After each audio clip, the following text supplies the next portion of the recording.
So hello, welcome back to Go Again Gaming. This is going to be a random video about why I backed Dragon Eclipse from Awaken Realms.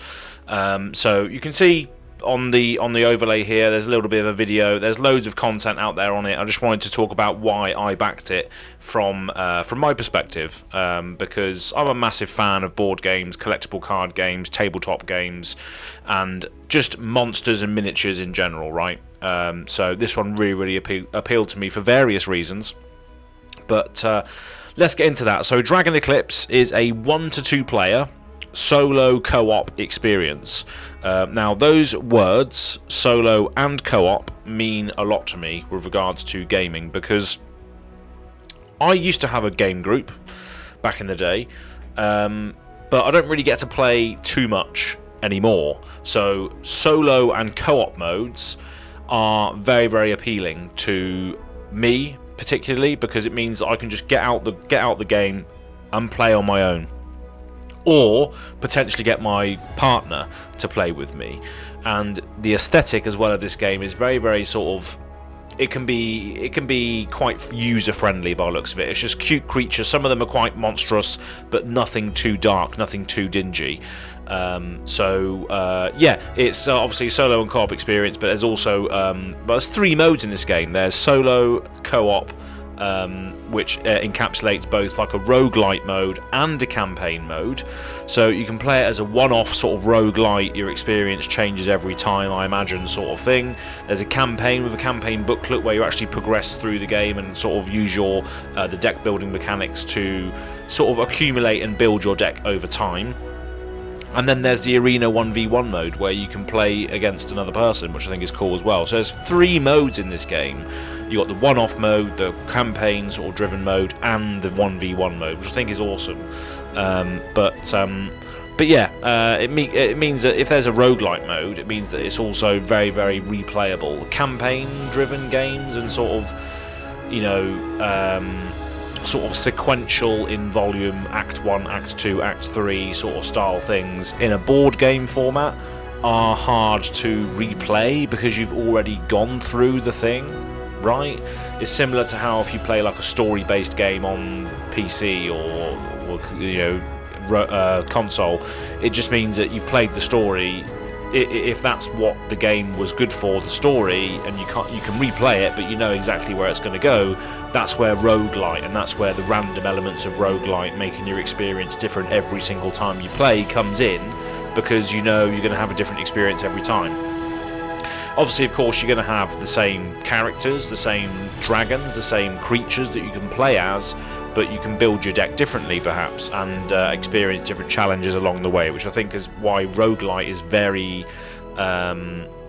very much needed in games going forward, right? Because you want to be able to replay it and still have that same sort of experience on the mechanics side, but not so much the gameplay. You want that to be random. You want that to be a different challenge every time, which is why things like Slay the Spire are so bloody good and addicting, right? Because you know the mechanics, but you never know what you're going to come up against. You never know what encounters you're going to have.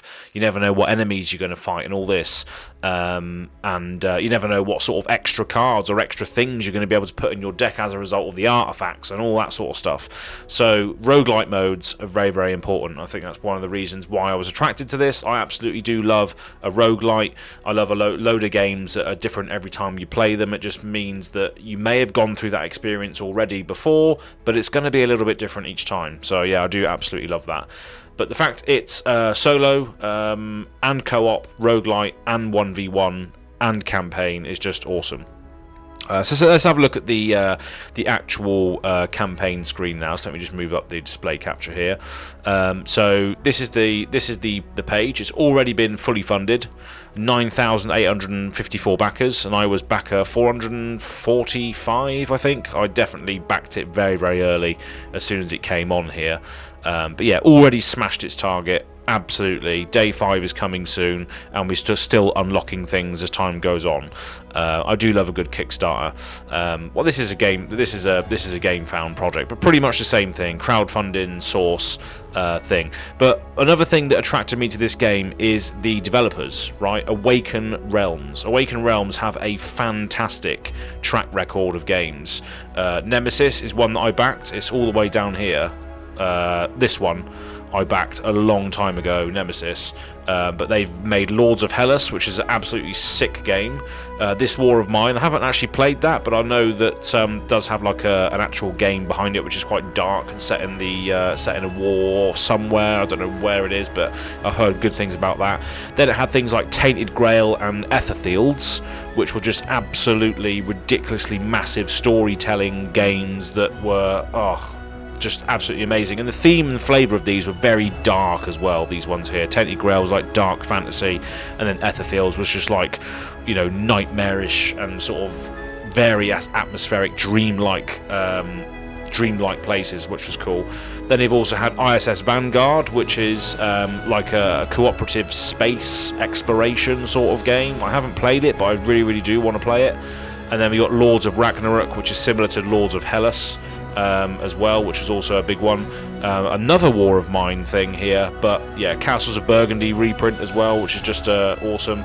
But yeah, their track record is absolutely insane, and I think they've smashed their target pretty much every single time. Yeah, they're multi-million pounds at this point, this company.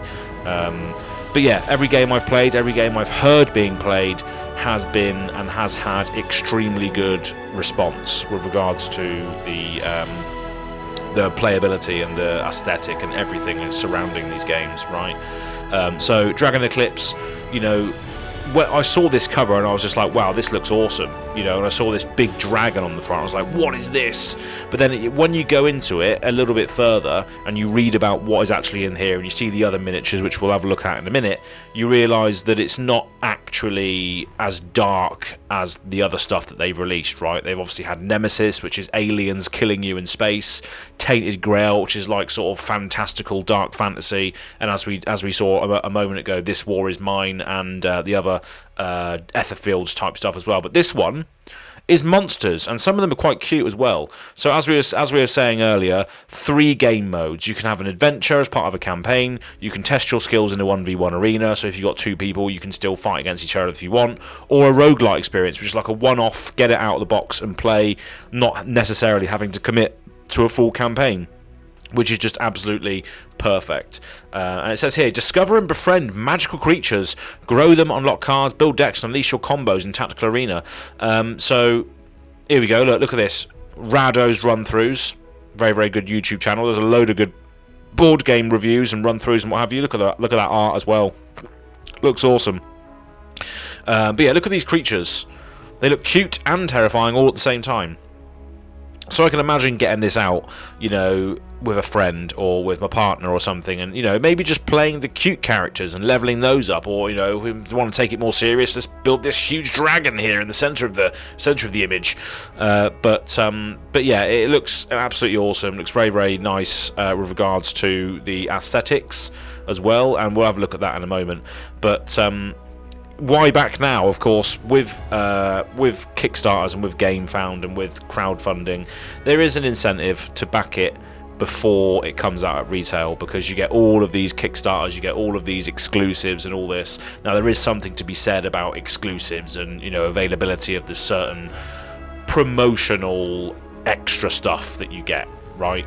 But the value for money on this seems insane with regards to how much you get for the actual price point, which we'll get to in a moment. But yeah, it's a lot of glowing reviews from people that are in the industry as well, and rightly so. With Awaken Realms, have a fantastic track record. But this is the one I backed. So core pledge, you've got the standard edition at $55. That's it, $55 for this huge thing. Then we got the special edition, which is what I backed, which comes with all the miniatures, all the stretch goals, premium foil packaging on booster cards. You get an encyclopedia and binder, acrylic markers, and special edition big box. So that's the one I went for, because I want the miniatures. I want the miniatures, baby. Give me those miniatures. But the components for both editions are pretty sick. So the GameFound edition comes with obviously the PvP arena mode, the roguelite mode, and all of the unlocked stretch goals as well. So you get all of that with the Game Found Edition, which is pretty ridiculous, right?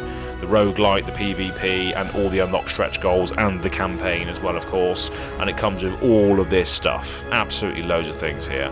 But you got all of these bits here. You got so many things: sheet cards, study cards, quest cards, and then it goes down to show you the actual characters of the campaign as well, which was what pretty much sold me on it.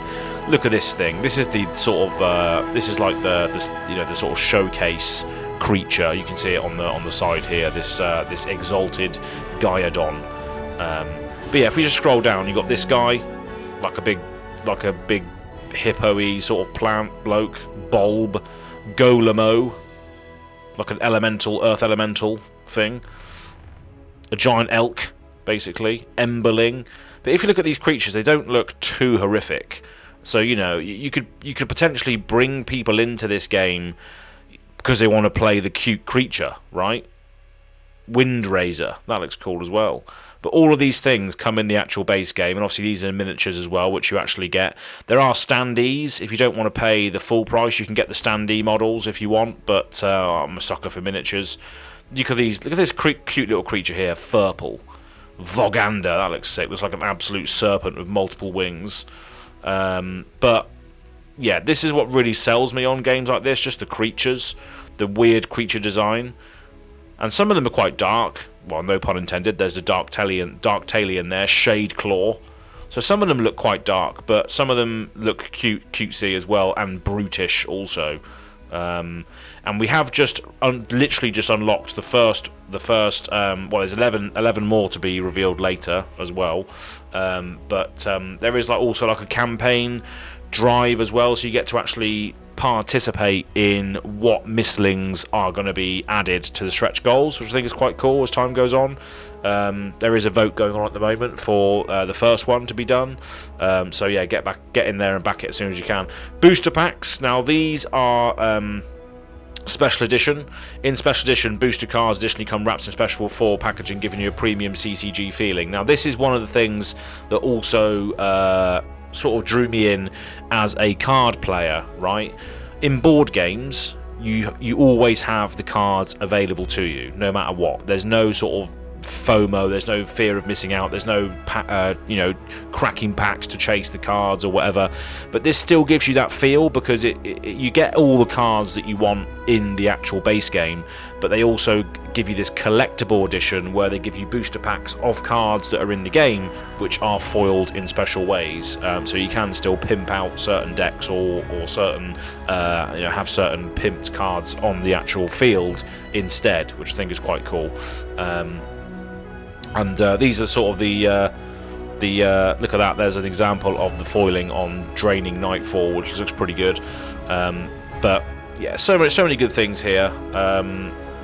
You got 13 cards, 1 legendary foil, 4 rare, 8 common. But yeah, it just looks absolutely sick. Loads of elements and stuff. Common tropes, the rarities of cards, the foil card examples. Everything just looks so well thought out here. Here's the adventure location book, looks pretty good. So you can sort of go to each little node and discover little things, which is quite cool. You've got the scripts in there as well, so it gives you multiple choice, like a choose your own adventure style thing as well. Item secret cards, additional universal action cards. You got sort of location cards as well by the looks of it, world map cards, but you've got the arena mode as well. So everything just looks absolutely awesome. But the main reason why I backed it is because of the fact it had roguelite, PvP and campaign all in one sort of situation, right? So go on a single run, tactical top combat focus crawl, get a reward after every fight, keep going as long as you can. Again, I love those sorts of things. Just bring it back for more. How far can you go in the roguelite? But yeah, absolutely love it. Think it's good. Loads of good reasons why to back it, and I just thought I would do this video because I wanted to share my thoughts today, and that is what I've done recently, and is backed Dragon Eclipse. But that's pretty much it for now. Thank you very much for tuning in, and hopefully we'll see this well, not very soon, maybe in a few years actually. We'll see if Go Again Gaming is still going in a couple of years. We'll see. But yeah, Dragon Eclipse, have you backed it? What do you think of it? What do you think it looks like? Do you think it looks good? Do you trust Awaken Realms? Have you played Awaken Realms games in the past? I definitely have, and that's the reason I'm backing it. That's it. Cheers.